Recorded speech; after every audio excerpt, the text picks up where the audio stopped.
नमस्कार, उत्तराखंड प्राइम देख रहे हैं आप। मैं हूं आपके साथ साक्षी यादव। बात करेंगे जहां पर उत्तराखंड दौरे पर रक्षा मंत्री राजनाथ सिंह पहुंचे हैं। एयरपोर्ट पर सीएम पुष्कर सिंह धामी ने उनका स्वागत किया है। तो वहीं वीर चंद्र सिंह गढ़वाली की पुण्यतिथि कार्यक्रम में वो शिरकत करेंगे और साथ ही वीर चंद्र सिंह गढ़वाली की प्रतिमा का भी अनावरण करेंगे रक्षा मंत्री राजनाथ सिंह। तो वहीं घसियारी कल्याण योजना का भी शुभारंभ करेंगे मुख्यमंत्री। ये महत्वपूर्ण खबर जहां पर आज रक्षा मंत्री राजनाथ सिंह का उत्तराखंड दौरा है। फिलहाल पीठासीन वो पहुंचे, जहां पर उत्तराखंड दौरे पर रक्षा मंत्री राजनाथ सिंह हैं। एयरपोर्ट पर सीएम पुष्कर सिंह धामी ने उनका स्वागत किया है। देखिए, तस्वीर भी आ चुकी है जहां पर सीएम पुष्कर सिंह धामी साथ में रक्षा मंत्री राजनाथ सिंह भी दिखाई दे रहे हैं। तो देखिए, उनका एयरपोर्ट पर जोलिंगराट एयरपोर्ट पर जोरदार स्वागत किया गया और देखिए पीठासीन में उनके तमाम कार्यक्रम प्रस्तावित है। ये भी जानकारी सामने आ रही है, जहां पर वो वीर चंद्र सिंह की पुण्यतिथि कार्यक्रम में शामिल होंगे। तो वहीं वीर चंद्र सिंह गढ़वाली की प्रतिमा का अनावरण भी करेंगे। देखिए आप, जोलीग्रांट एयरपोर्ट पर ही उनका स्वागत होता है। उसके बाद वो कक्ष में बैठे हुए हैं, जहां पर मुख्यमंत्री पुष्कर सिंह धामी और साथ में रक्षा मंत्री राजनाथ सिंह मौजूद हैं। तो घसियारी कल्याण योजना का भी शुभारंभ करेंगे रक्षा मंत्री राजनाथ सिंह और इस पूरे दौरे के दौरान उनके साथ देखिए मुख्यमंत्री भी रहेंगे। फिलहाल जहां पर पूर्व मुख्यमंत्री तीरथ सिंह रावत भी उनके साथ मौजूद रहे, उन्होंने भी स्वागत किया उनका और साथ में प्रदेश अध्यक्ष मदन कौशिक भी उनके साथ। और अधिक जानकारी अपडेट लेंगे पवन दीक्षित से। पवन, तस्वीरें हम देख पा रहे हैं जहां पर जोलिंगराट एयरपोर्ट पर रक्षा मंत्री का भव्य स्वागत हुआ है। ऐसे में अब आगे क्या कुछ कार्यक्रम है उनका? जी, आपको बता दें, आज रक्षा मंत्री राजनाथ सिंह उत्तराखंड के दौरे पर है और आज उत्तराखंड में करीब 10:15 बजे उनका जो का विमान है उससे जो वो यहाँ पर देहरादून पहुंचे हैं जोलीग्रांट पे, जहाँ पर उन्होंने तमाम बीजेपी कार्यकर्ताओं से मुलाकात की। सभी ने उनका जो भव्य स्वागत किया, जिसमें बीजेपी प्रदेश अध्यक्ष मदन कौशिक, मुख्यमंत्री पुष्कर सिंह धामी, गढ़वाल सांसद तीरथ सिंह रावत पूर्व मुख्यमंत्री भी रहे, इन तमाम लोगों ने पुष्प देकर के रक्षा मंत्री राजनाथ सिंह का स्वागत किया। और उसके बाद में रक्षा मंत्री राजनाथ सिंह समेत तमाम नेता जो पीठासीन में पहुंचे हैं, वहां पर उन्होंने जो वीर चंद्र सिंह गढ़वाली का पुण्यतिथि के अवसर पर उनकी अनावरण किया। तो वही तमाम जो आगामी योजनाएं हैं, तमाम जो विकास के कार्य, तमाम मतलब जो योजना चल रही है, तमाम जो योजनाओं का शिलान्यास एवं लोकार्पण भी किया। वही जो पंडित दीनदयाल उपाध्याय योजना के तहत जो कुछ लाभार्थियों को चेक भी दिए गए। जी पवन, जो वीर चंद्र सिंह गढ़वाली की प्रतिमा का अनावरण कार्यक्रम है वो कितनी देर में होने वाला है? बिल्कुल साक्षी, आपको बता देंगे कि अभी मुख्यमंत्री पुष्कर सिंह धामी समेत रक्षा मंत्री राजनाथ सिंह जो पीठ साइड पहुंचे हैं, लेकिन वह अभी एक कार्यक्रम चल रहा है। ये सभी कार्यक्रम प्रस्तावित है। कुछ ही देर में अभी प्रतिमा का अनावरण होगा। कई योजनाओं का शिलान्यास रक्षा मंत्री राजनाथ सिंह के द्वारा कराया जाएगा। वही पुष्कर सिंह धामी भी मौजूद रहेंगे। वहीं गढ़वाल सांसद तीरथ सिंह रावत और प्रदेश अध्यक्ष मदन कौशिक समेत जो प्रोटोकॉल मंत्री हैं डॉक्टर धन सिंह रावत, वो भी इस कार्यक्रम में मौजूद रहेंगे। होने वाला है इसी मौसम की खराबी के कारण कुछ। जी, बहुत शुक्रिया आपका पवन, तमाम जानकारी हमको देने के लिए।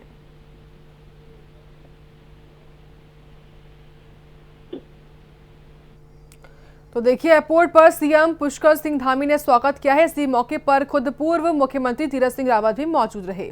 खबरों में आगे बढ़ेंगे, जहां पर उत्तराखंड विधानसभा चुनाव 2022 में अब कुछ महीने ही बचे हैं, जिसको लेकर प्रदेश में इन दिनों सियासी माहौल गरमाया हुआ है।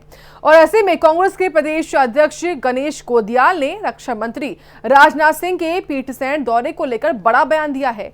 गणेश कोदियाल ने कहा है कि रक्षा मंत्री राजनाथ सिंह को पीठासीन की जनता से माफी मांगनी चाहिए।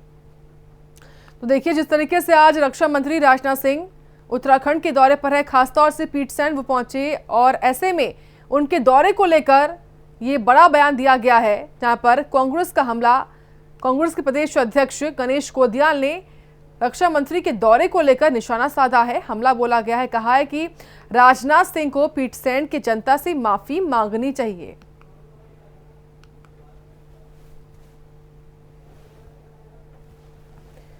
तो गणेश गोदियाल ने रक्षा मंत्री के दौरे को लेकर हमला बोला है, निशाना साधा है। बयान ये दिया है कि राजनाथ सिंह को जनता से माफी मांगनी चाहिए। खासतौर से पीटसैंड की जनता का वो जिक्र कर रहे हैं और उसी को लेकर उन्होंने ये बड़ा बयान दिया है।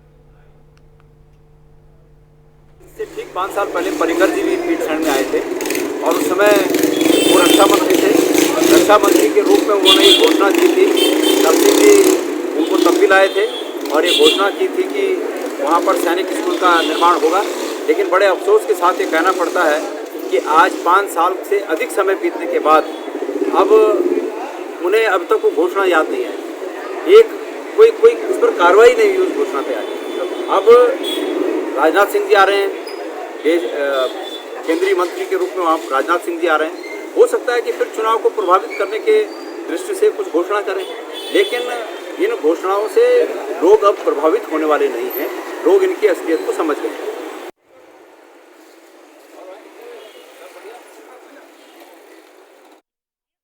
उन्होंने कुछ घोषणा की थी पीटसैंड को लेकर, लेकिन 5 साल बाद भी उनको घोषणा याद नहीं है। और अधिक जानकारी लेंगे सहयोगी भगवान सिंह से। भगवान, जिस तरीके से राजनाथ सिंह फिलहाल पहुंचे हैं पीटसैंड, ऐसे में उनके दौरे को लेकर गणेश गोदियाल ने हमला बोला है, क्या कुछ कहा गया है? बिल्कुल साक्षी, मैं आपको बता दूं कि वीर चंद्र सिंह गढ़वाली की आज यहाँ पे जो पीटसैंड में, जो कि हमारा श्रीनगर विधानसभा के अंदर आता है, पौड़ी जिले के अंदर आता है, तो आज वहाँ पे पहले तो मैं बता दूं आपको कि राजनाथ सिंह के जो हमारे रक्षा मंत्री है देश के, और राज्य रक्षा मंत्री है जो अजय भट्ट, जो कि कुमाऊं और पौड़ी, ये दोनों टच आपके सामने, मतलब बिल्कुल आपस में तालमेल इनका बिल्कुल टच में है। कुमाऊं का भी है, पौड़ी गढ़वाल का भी है, दोनों जो टच सामने आते हैं। तो वहाँ पे पूर्व जो स्वर्गीय यहाँ पे मणिकर पेशगर को, जो हमारे जो रक्षा मंत्री थे उस समय, तो अब मौत हो चुके उस समय पिछली बार जब वो आए थे वहाँ पे, तो उन्होंने एक घोषणा की थी कि गणेश गोदियाल का यही आरोप है कि प्रदेश अध्यक्ष कांग्रेस का, कि जब वहाँ पे मनोज पेशगर आए थे तो वहाँ पे किस तरह से घोषणा की थी, जो सैनिक स्कूल बनाया जाएगा, तमाम इस चीजें की घोषणा जो की थी 5 साल पहले, तो उस समय की जो रक्षा मंत्री थे, देश के रक्षा मंत्री, उनको अभी तक बात पूरी नहीं हुई। तो उनका यही कहना है कि आज राजनाथ सिंह जी आ रहे हैं तो हम तो उनको शुक्रिया अदा करते हैं कि कुछ ऐसी चीजें करके जाएं, लेकिन जो ऐसा जाए जो घोषणा तुरंत हो। लेकिन उनका यही कहना है कि जो 5 साल में नहीं हो पाया, क्या अब कुछ चंद दिनों बाद, चंद 4 महीनों बाद हो पाएगा। लेकिन बता दूं आपको कि जब तक वहाँ पे काम चल रहा था, जैसे जब राजनाथ सिंह का प्रोग्राम का प्रोटोकॉल हमारे पास आया या प्रशासन के पास आया, तो काम शुरू वहाँ पे जल्द से जल्द किया जा रहा है। तो आज वहाँ पे मूर्ति का, लेकिन बता दो नेटवर्क की ज्यादा प्रॉब्लम है, क्योंकि जो पुष्कर सिंह धामी वहाँ पे पहुंच चुके हैं, लेकिन नेटवर्क की इशू यहाँ पे ये बताई जा रही है। तो उनका यही कहना है, जब आप डिजिटल की बात करते हैं, देश के प्रधानमंत्री कहते हैं डिजिटल की बात हो जाएगी, तो आप जब ग्रामीण क्षेत्रों कहते हैं कि हम डिजिटल जोड़ा जाता है, तो एक कहीं ना कहीं उनकी सच्चाई, ये जो वादे आ रहे हैं, तो उनका डिजिटल का भी एक फेल नजर आता है। और वहीं गणेश गोदियाल की बात करें तो गणेश गोदियाल इन दिनों क्षेत्र भ्रमण में है। आज वो पैतानी क्षेत्र के पाबो ब्लॉक क्षेत्र में है, तो लगातार वो कांग्रेस का जो जनाधार बढ़ाया जा रहा है। तो कहीं ना कहीं एक तरफ से देखा जाता है कि अब राजनीति शुरू हो गई, चंद दिनों की रह गया है, सरकार के पास टाइम रह गया है। उनका यही कहना है कि आप घोषणा जो वो करिए, और कुछ, क्योंकि कटाक्ष में आपको बता दूं राजनाथ सिंह पे भी है, और जो वहाँ के विधायक है वो शिक्षा मंत्री धन सिंह रावत। और आज बहुत शुक्रिया आपका भगवान सिंह तमाम जानकारी हमको देने के लिए। तो देखिए, रक्षा मंत्री राजनाथ सिंह के दौरे को लेकर गणेश गोदियाल ने हमला बोला है।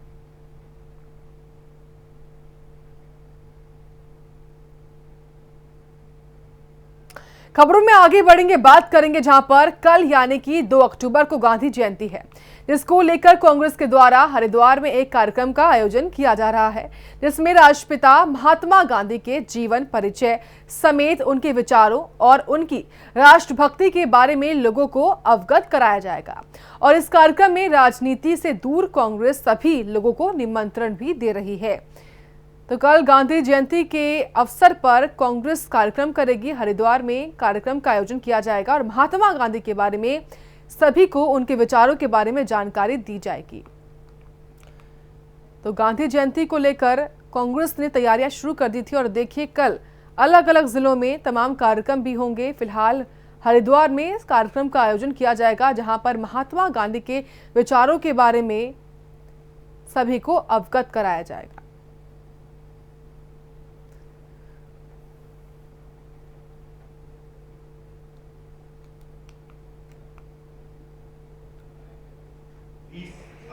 बापू की जयंती भी है और हमारे भारत रत्न स्वर्गीय लाल बहादुर शास्त्री जी जो प्रधानमंत्री रहे पूर्व, उनकी जयंती भी है। दोनों को नमन करने का मुख्यतः कार्यक्रम है और उस नमन में उनकी जो शिक्षाएं हैं उनके ऊपर हम परिचर्चा करेंगे, यही मुख्य कार्यक्रम। हमारी सबसे पहली मांग तो यही है कि जिस तरह से उत्तराखंड के अंदर भ्रष्टाचार व्याप्त है, 6 महीने में 3-3 मुख्यमंत्री बदलते हैं, जिस तरह से हाईकोर्ट की सख्त टिप्पणी यहाँ के लोकल विधायक और इनके प्रदेश के अध्यक्ष के ऊपर आती है, हाईकोर्ट जिस तरह की टिप्पणियां तल्ख कर रहा है, मीडिया के साथियों से हम कहना चाहेंगे कि इसमें जांच सुचारू हो, जांच एजेंसियों को प्रभावित न किया जाए और न्यायालय को अपना काम करने दिया जाए। बापू की जयंती भी है और बात अब अल्मोड़ा की, जहां पर अल्मोड़ा जिले के विकासखंड सियालदे में उच्च शिक्षा और स्वास्थ्य मंत्री धन सिंह रावत पहुंचे, जहां पर उन्होंने देघाट सामुदायिक स्वास्थ्य केंद्र में जल्द ही एक्सरे और अल्ट्रासाउंड की सुविधा उपलब्ध कराने का ऐलान किया है।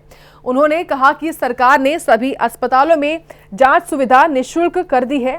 इस दौरान उन्होंने ऑपरेटिव बैंक के कार्यक्रम में उन्होंने एटीएम वाहन को भी रवाना किया और कहा कि क्षेत्र में जल्द ही बैंक की 2 शाखाएं भी शुरू होने जा रही हैं। तो देघाट पहुंचे स्वास्थ्य मंत्री डॉक्टर धन सिंह रावत, जहां पर क्षेत्रवासियों के लिए उन्होंने बड़ी बड़ी घोषणा की है और स्वास्थ्य केंद्र में कई सुविधाओं का ऐलान किया गया।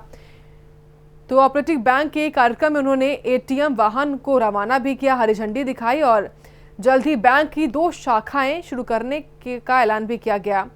तो यहां पहुंचने पर भाजपा कार्यकर्ताओं ने उनका स्वागत किया और उन्होंने श्रद्धांजलि स्मारक जाकर श्रद्धांजलि भी अर्पित की।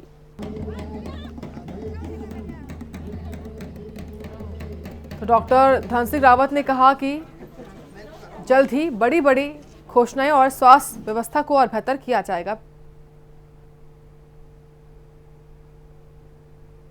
Government pensioners welfare organisation Ramganga शाखा का एक प्रतिनिधि मंडल ने स्वास्थ्य मंत्री डॉक्टर धन सिंह रावत से मुलाकात की, जिसमें प्रतिनिधिमंडल के मेंबरों ने स्वास्थ्य मंत्री डॉक्टर धन सिंह रावत से गोल्डन कार्ड के नाम पर की जा रही कटौती के विरोध में 25 अगस्त से पेंशनर्स अनिश्चितकालीन धरने पर बैठे हुए हैं, जिसमें सरकार की तरफ से इसमें अभी तक कोई पहल नहीं की गई है।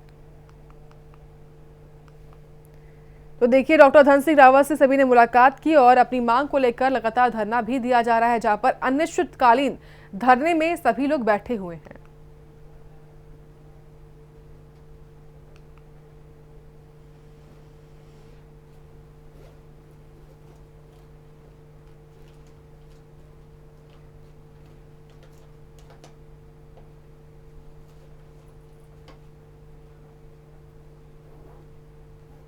खबरों में आगे बढ़ेंगे। बात अब बड़ी खबर की, जहां पर पूर्व सीएम हरीश रावत का बयान सामने आया है। कैप्टन अमरिंदर सिंह कुछ लोगों के बहकावे में आ रहे हैं, ये कहना है हरीश रावत का। साथ ही उन्होंने ये भी कहा कि पार्टी ने कैप्टन अमरिंदर सिंह को हमेशा सम्मान दिया, 3 बार कैप्टन प्रांतीय अध्यक्ष रहे। कैप्टन अमरिंदर सिंह की तुलना में कांग्रेस के कई नेताओं को कम अवसर मिले हैं और आज लोकतंत्र बचाने का सवाल है। ये बड़ा बयान जो है हरीश रावत ने दिया है। जिस तरीके से ट्वीट किया गया कैप्टन अमरिंदर सिंह के द्वारा कि कांग्रेस में मैं नहीं रहूंगा लेकिन बीजेपी ज्वाइन नहीं कर रहा हूं, ये ट्वीट किया गया। उसके बाद देखिए पूर्व सीएम हरीश रावत का बड़ा बयान आया है, जहां पर उन्होंने ये कहा है कि कैप्टन अमरिंदर सिंह जो है वो कुछ लोगों के बहकावे में आ रहे हैं और पार्टी ने कैप्टन अमरिंदर सिंह को हमेशा सम्मान दिया, 3 बार कैप्टन प्रांतीय अध्यक्ष रहे। कैप्टन अमरिंदर सिंह की तुलना में कांग्रेस के कई नेताओं को कम अवसर मिले, लेकिन कैप्टन अमरिंदर सिंह को बहुत अवसर दिए हैं कांग्रेस ने। तो आज लोकतंत्र बचाने का सवाल है, ये बड़ा बयान दिया गया है पूर्व सीएम हरीश रावत के द्वारा। उन्हें हमेशा सम्मान दिया, 3 बार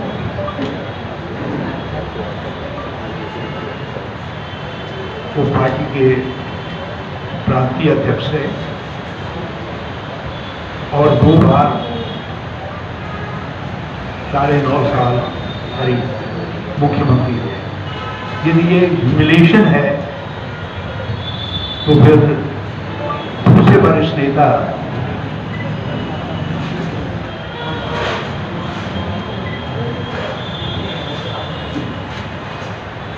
जिनको उनकी तुलना में बहुत कम अवसर मिल पाए,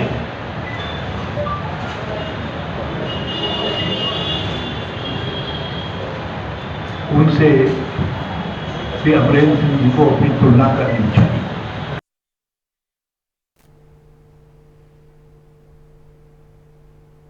तो वहीं बात अब बद्रीनाथ की, जहां पर चारधाम यात्रा में ई पास की बाध्यता को लेकर मांग करेगी, जिसमें बद्रीनाथ संघर्ष समिति पूरे धाम में विरोध स्वरूप बद्रीनाथ धाम का आयोजन करेगी और प्रदेश सरकार पर ई पास को पूरी तरीके से बंद कर बिना रोक टोक खोलने की मांग के साथ सभी भक्तों को दर्शनों की अनुमति के लिए प्रदर्शन करेगी।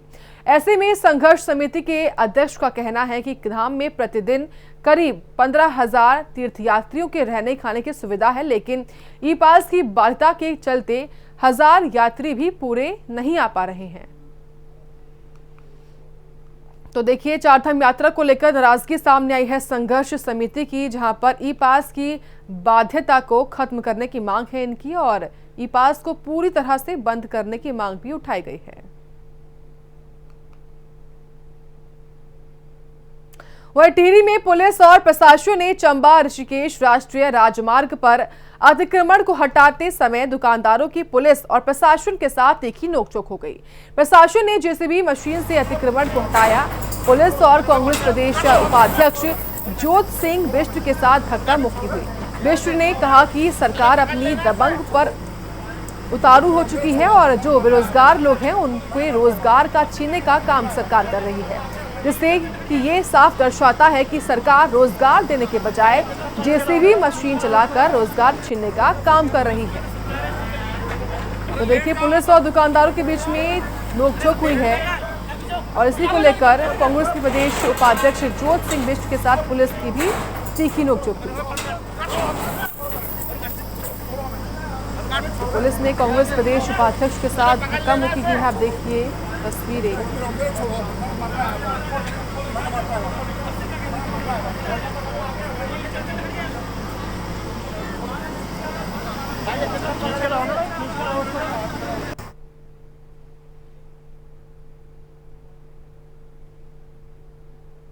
बात अब हरिद्वार की, जहां पर गुरुकुल कांगड़ी विश्वविद्यालय के आंतरिक गुणवत्ता आश्वासन प्रकोष्ठ में 2 दिवसीय राष्ट्रीय वेबिनार को लेकर एक कार्यक्रम का आयोजन किया गया है, जिसमें देश विदेश से कई लोगों ने हिस्सा भी लिया।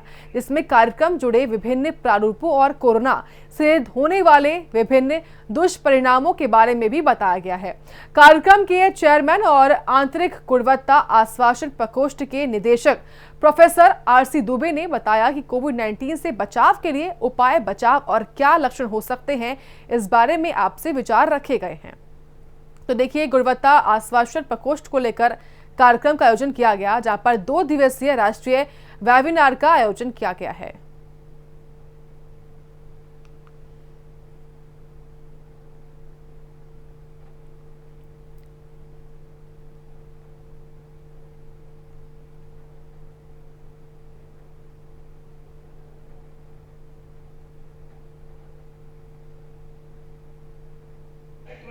ऑनलाइन वेबिनार कल और आज ये 2 दिन रखा गया था और वेबिनार का शीर्षक था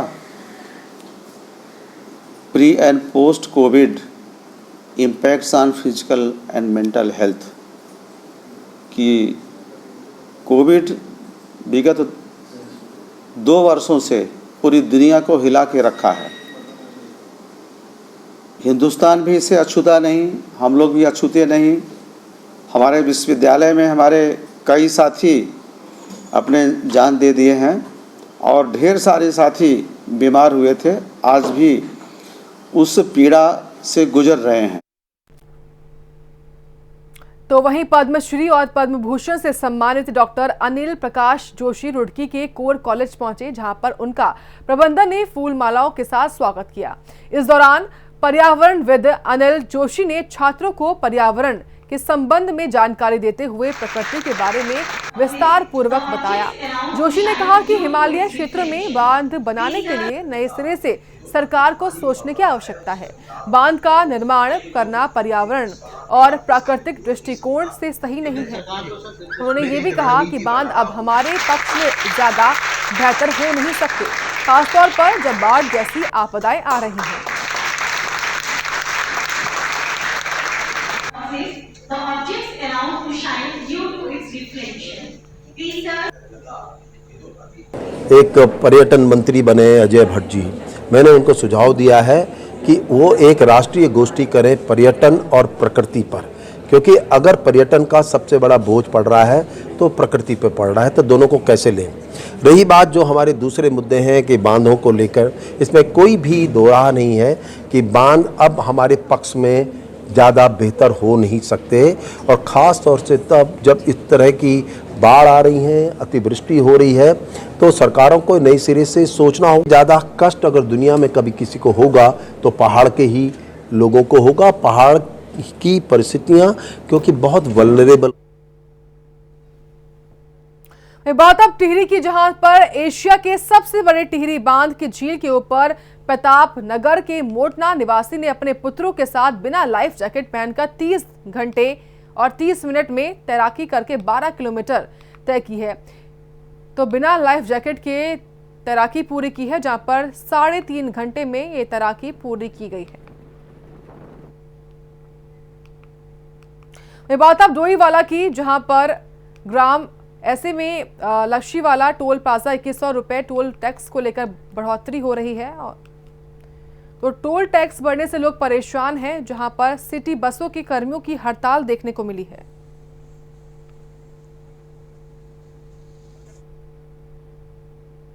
और इसी के साथ अभी के लिए खबरों में इतना ही। आप देखते रहिए प्राइम न्यूज।